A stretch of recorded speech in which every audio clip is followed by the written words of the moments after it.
प्रश्न नंबर 6। अब यहाँ जो माटी बहुत दुखद कहानी अपनी माँ के सामने कह रही थी, उसकी माँ उसे सुनती रही और अब धीरे धीरे मौन का भंग होता है माँ की ओर से। और माँ क्या कहती है, तो पहले माँ का वर्णन करते हैं। माँ कैसी है? जिसकी आँखें और सरल और तरल हो आ रही हैं, जिसमें हृदयवती चेतना का दर्शन हो रहा है। माँ है और अपनी बेटी की वेदना सुनकर शांत कैसे रहती है? इसलिए जिसकी आँखें और सरल और तरल हो आ रही हैं, उसकी आँखें डबडबाने लगी और वो माँ रोने लगी। जिसमें हृदयवती चेतना का दर्शन हो रहा है, उसकी रोती हुई उन सरल और तरल आँखें बतला रही हैं कि उसमें एक हृदय है और उस हृदय में अनंत चेतना है जो दूसरों के दुख को सुनकर और रो देती है। पूज्य गुरुदेव लिखते हैं कि पर की पीड़ा देख शौ की आँखें भर आती। क्या? पर की पीड़ा सौ की परीक्षा लेती। तो जिसके सर छलों से शून्य विशाल भाल पर गुरु गंभीरता का उत्कर्षण हो रहा है। उसके सर छलों से शून्य, छल कपट मायाचारी इन सब से जो एकदम शून्य है अर्थात रहत है। विशाल भाल पर, विशाल मतलब उन्नत, भाल मतलब माथे पर, गुरु गंभीरता का उत्कर्षण हो रहा है। गुरु मतलब भारी, गंभीरता मतलब एकदम गंभीर प्रवृत्ति का उत्कर्षण, वृद्धि हो रही है। जो लोग गंभीर होते हैं वो दूसरों के सामने रोते नहीं हैं, लेकिन हृदय उनका भी भर आता है। तो ऐसी अद्भुत गंभीरता से जिनके दोनों गालों पर गुलाब की आवाले हर्ष के संवर्धन से दृग बिंदुओं का अविरल बरसन हो रहा है। जिसके दोनों गालों पर गुलाब की आवाले, क्योंकि वो गाल कैसे हैं? एकदम गुलाबी हैं, सुंदर हैं। उन पर हर्ष के संवर्धन से, हर्ष को बढ़ाने वाले हों जैसे, ऐसे दृग बिंदुओं का अविरल अर्थात निरंतर वर्षण हो रहा है और आंसुओं की एक धारा मानो बह रही है। और वो क्या कह रही है? विरहे रिक्तता अभाव अलगाव भाव का भी सनी सनी अपकर्षण हो रहा है। विरह जो अलग होने का भाव है, रिक्तता अर्थात शून्यता का वहाँ अभाव हो रहा है, और अलगाव मतलब एक दूसरे से दूर हटने की जो प्रवृत्ति है। बहुत दिनों से माँ बेटी से कुछ बोली ही नहीं थी, दोनों के बीच कोई संबंध नहीं था, तो एक अलगाव हो गया था, उसका भी सनी सनी अपकर्षण हो रहा है, मतलब वह दूर होती चली जा रही है और दोनों के बीच नज़दीकियाँ मानो इस संवाद से बढ़ती चली जा रही है। नियोग कहो या प्रियो, सहज रूप से अनायश अनन्य आत्मीयता का संस्पर्शन हो रहा है। चाहे इसे हम नियोग कहें और चाहे हम इसे कोई प्रयोग कहें, लेकिन सहज रूप से, आसानी से, सरलता से, अनायास ही अनन्य आत्मीयता का संस्पर्शन हो रहा है। दोनों एक दूसरे को आत्मा से स्पर्श किए जा रही हैं। और धृति धारणी धरती, धृति अर्थात धैर्य को धारण करने वाली धरती कुछ कहने को आकर्षित होती है। सम्मुख माटी का आकर्षण हो रहा है और ऐसी वह अद्भुत माँ धरती उस माटी के सामने कुछ कहने जाती है। लोग भीगे भावों से संबोधन की शुरुआत, और यहाँ वो धरती माँ उस माटी को संबोधन देती है। वास्तविकता में ये कोई सामान्य संबोधन नहीं है, ये संसार की हर एक आत्मा को उस महाशक्ति संपन्न अरिहंत महाप्रभु का परम उपदेश है। उस भगवती जगत कल्याणी जिनवाणी का मंगल संदेश है और एक राह है, एक पथ है और जीवन के लिए आगे बढ़ने का सब कुछ है। पूज्य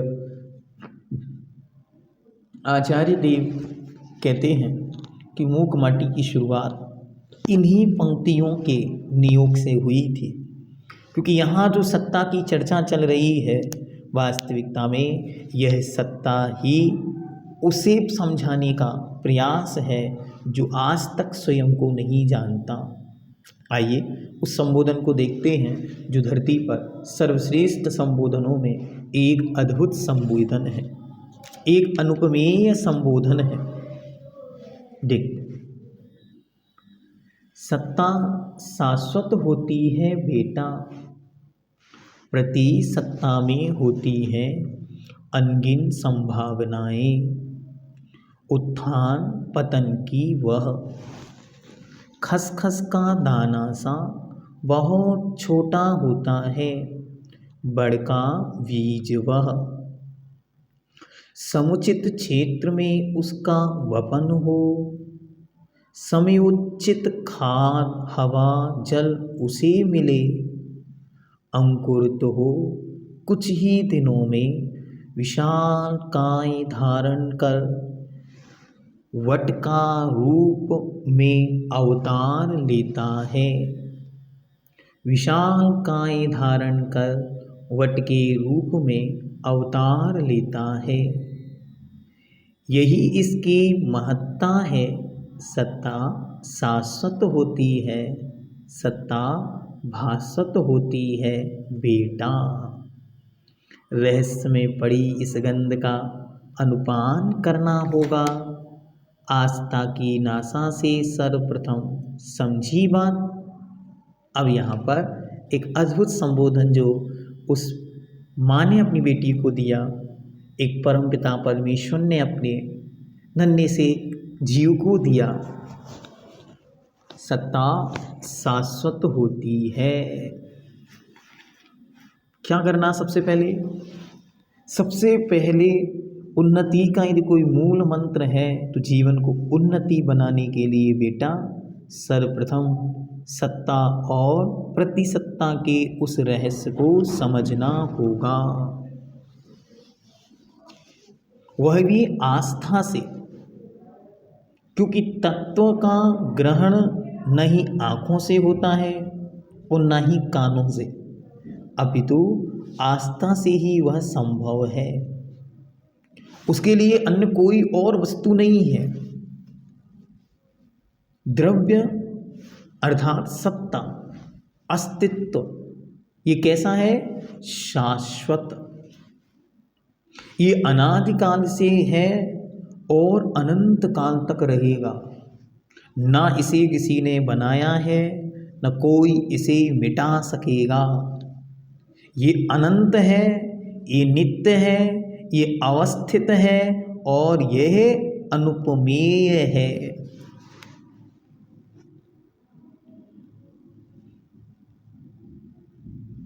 और आगे क्या कहते हैं? प्रतिसत्ता अर्थात प्रत्येक सत्ता में होती है अनगिन संभावनाएं। अच्छी तरह समझना है कि एक एक द्रव्य में अनंत संभावनाएं विद्यमान हैं। किसकी? उत्थान पतन की। वह प्रत्येक सत्ता, प्रतिसत्ता अर्थात पर्याय में विकास और ह्रास की संभावनाएं होती हैं, अर्थात जो प्रति समय उत्पन्न हो और नष्ट हो उसमें परिवर्तन देखा जाता है। पर्याय नाशवान हैं। योग द्रव्य क्षेत्र काल और भाव का संयोग मिलने से वे ही शुद्ध होती हैं और वे ही सिद्ध होती हैं। वे ही पर्यायों में भटक रहा ये द्रव्य, ये जीव, ये चेतन आत्मा कभी नरक और निगोद की यात्रा करता है तो यत्र भावा शिवम दत्ते, कभी वही अपने भावों के माध्यम से सिद्धालय में जाकर विराजमान हो जाता है। कैसे है इसकी संभावनाएं?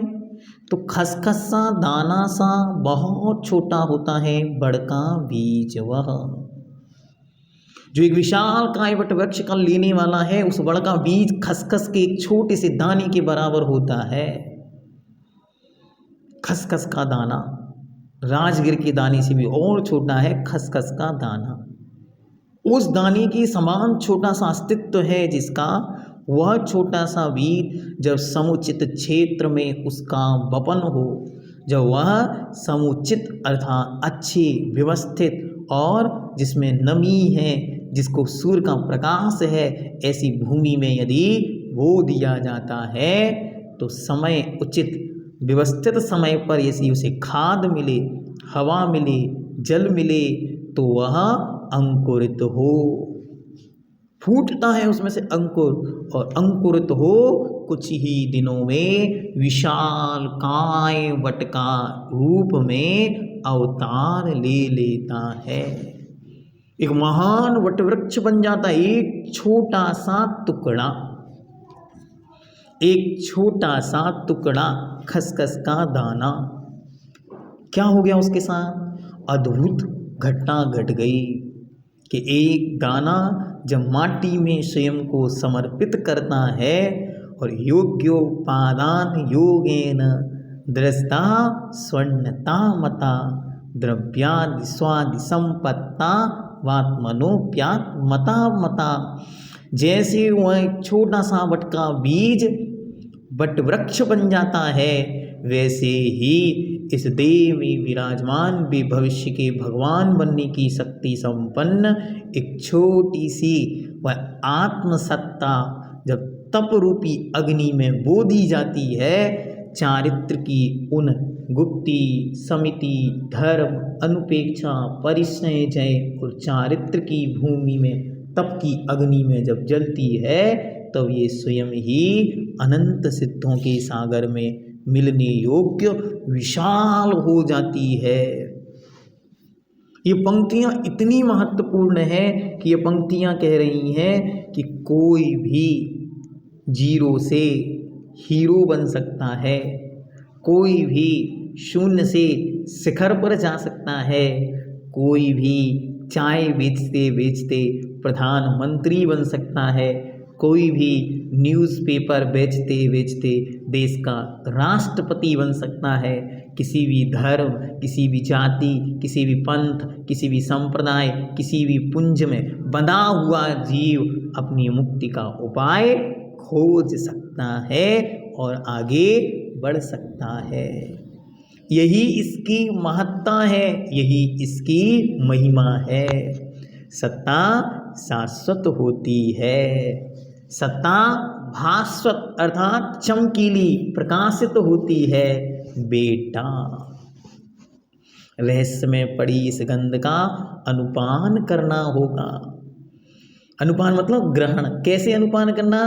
आस्था की नासा से सर्वप्रथम बस विश्वास होना अनिवार्य है, जिसे हम सम्यक दर्शन कहते हैं। यदि वह सम्यक दर्शन नहीं, विश्वास नहीं, निर्भयता नहीं, निडरता नहीं, तब तक आगे बात बनेगी नहीं। इसे सबसे पहले क्या करना? सबसे पहले आस्था और विश्वास को डेवलप्ड करना है। किसमें? स्वयं में। जो मैं स्वयं शाश्वत सत्ता हूँ, उस शाश्वत सत्ता में अनंत विश्वास हो, अनन्य विश्वास हो, दृढ़ता हो कि जैसे भी अनंत सिद्धों के सागर में अनंत आत्माएं जाकर मिल गई हैं, वैसी अनंत शक्ति मुझ आत्मा में भी विद्यमान है। जब ऐसा दृढ़तम विश्वास है, तब जाकर वह दृढ़तर विश्वास ही उसी सिद्धालय की यात्रा का साक्षी सूत्रपात करा सकता है। अन्यथा तो जो यहाँ घूम रहा है, अभी कितना और बाकी है कह नहीं सकते। अब आगे एक उदाहरण के माध्यम से उसकी श्रद्धा को और मजबूत करते हैं। क्या है उदाहरण? बहुत सुंदर सा, देखते हैं। और यह भी देखो, क्या कहते हैं, और यह भी देख कितना खुला विषय है कि उजली उजली जल की धारा बादलों से झरती है, धरा धूल में आ धूमिल हो दलदल में बदल जाती है। वही धारा यदि नीम की जड़ों में जा मिलती कटुता में ढलती है, सागर में जा गिरती लवड़ा कर कहलाती है। वही धारा बेटा विषधर मुख में जा विषहाला में ढलती है, सागर सुक्तिका में गिरती स्वातिका काल हो मुक्तिका बनकर झिलमिलाती है बेटा। यही वही जलिए सत्ता। क्या अद्भुत रहस्य है जीवन का। अभी तो उसे उपादान समझाया, द्रव्य की शक्ति समझाई कि तेरी योग्यता कितनी है, तुरंत ही उससे कहा भटक मत जाना अपनी योग्यता पर, विचार करना है किस पर, निमित्त की अधीनता पर। क्या है वो निमित्त की अधीनता? तो कहते हैं और यह भी देख, अच्छी तरह आंखें खोलो और खोल कर ये देखो, क्या देखो, कितना खुला विषय है, कितना स्पष्ट है। क्या स्पष्ट है? उजली उजली जल की धारा बादलों से झरती है। जब बारिश बादलों से गिरता है वह पानी तो एकदम स्वच्छ, साफ, सुंदर और पवित्र होता है। धरा धूल में आ धूमिल हो दलदल में बदल जाता है। और वही पानी जिसके उपादान में स्वच्छता है, वही जब निमित्त स्वरूप उस माटी को, मिट्टी को, धूल को, धरा को, जमीन को छूता है, दलदल बन जाता है, कीचड़ बन जाता है। वही धारा यदि नीम की जड़ों में जा मिलती कटुता में ढलती है। वही बारिश से गिरता हुआ पानी यदि नीम की जड़ों में चला जाए तो कड़वा हो जाता है। और हे बेटा, सागर में जा गिरती लवड़ा कर कहलाती है। और वही समुद्र में चली जाती है तो खारी नमक बन जाती है धारा बेटा। धारा दूसरी नहीं है और एक ही धारा है। वो कहते हैं विषधर मुख में जा विषहाला में ढलती है। और यदि वही किसी विषधर अर्थात जहरीले सर्प के मुख में चली जाए, इसको धारण करने वाले मुख में चली जाए, तो वही विष और हाला मतलब ऐसा जहर जिसकी सुगंध से व्यक्ति मर जाए, इतनी खतरनाक हो जाती है। सागरीय सुक्तिका में गिरती स्वातिका काल हो मुक्तिका बनकर झिलमिलाती है बेटा। वही जलिए सत्ता। वही पानी की एक बूंद यदि स्वातिका काल हो और उस स्वाति नक्षत्र के समय यदि सीप में गिर जाए, सीप जिसे छिपनी बोलते हैं, शंख के जैसी होती है, उस छिपनी में जाकर गिर जाए, उस सुक्तिका में गिर जाए तो मुक्तिका अर्थात मोती बन जाती है और मोती बनकर वह झिलमिलाती है।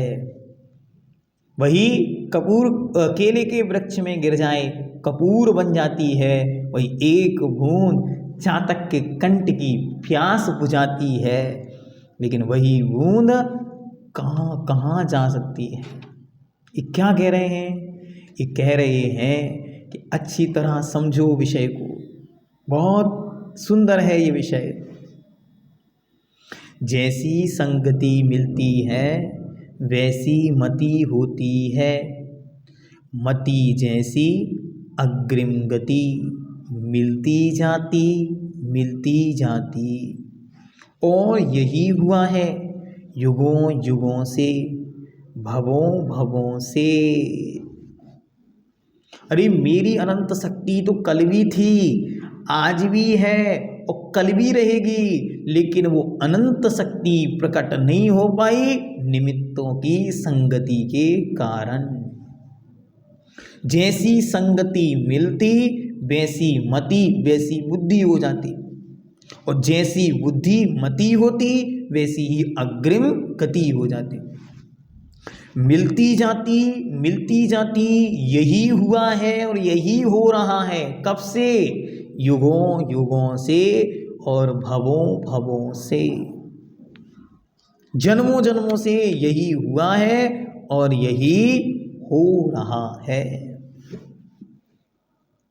माटी को संबोधन कर रही, माटी को संबोधन है धरती का। क्या अद्भुत संबोधन है ये संबोधन उस परम पिता परमेश्वर का हम सब के लिए है। मानो वे महान आध्यात्मिक सरोवर आचार्य भगवंत विद्यासागर जी महर्षिराज हम सबसे ही कह रहे हैं। क्या कह रहे हैं? सबको समझा रहे हैं, सबको एक संबोधन दे रहे हैं, और सबको संबोधन देते हुए कह रहे हैं कि जैसे उस पानी की दशा है कि जैसा निमित्त मिला उस निमित्त को पाकर वह अपने अस्तित्व को, अपनी सत्ता को भूल गई और उस निमित्तमय हो गई। जैसा जैसा निमित्त मिलता गया वो वैसी वैसी होती गई। ऐसे ही ये जो आत्म तत्व रूपी महासत्ता है, ये जहाँ गई उनमें ऐसी रचपच गई कि उन्मय हो गई। अपने अस्तित्व का कोई बोध नहीं, मैं कौन हूँ कोई बोध नहीं, मुझे क्या करना, कहाँ जाना, कैसे करना कोई जानता नहीं। कब से हो रहा है ये? युगों युगों से और भवों भवों से। ये पंक्तियाँ बहुत महत्वपूर्ण है, सबको इनको याद करना है। कौन सी पंक्तियाँ?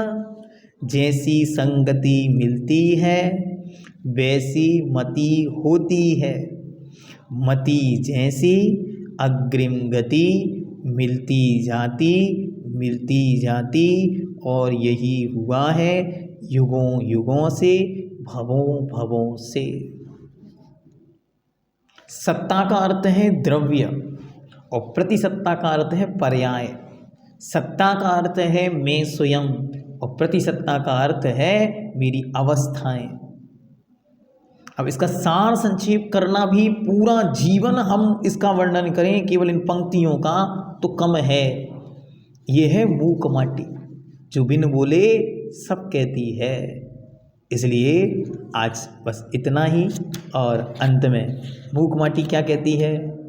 मूक माटी बोलती आध्यात्म अमृत, घोलती सुन चेतना तू महान,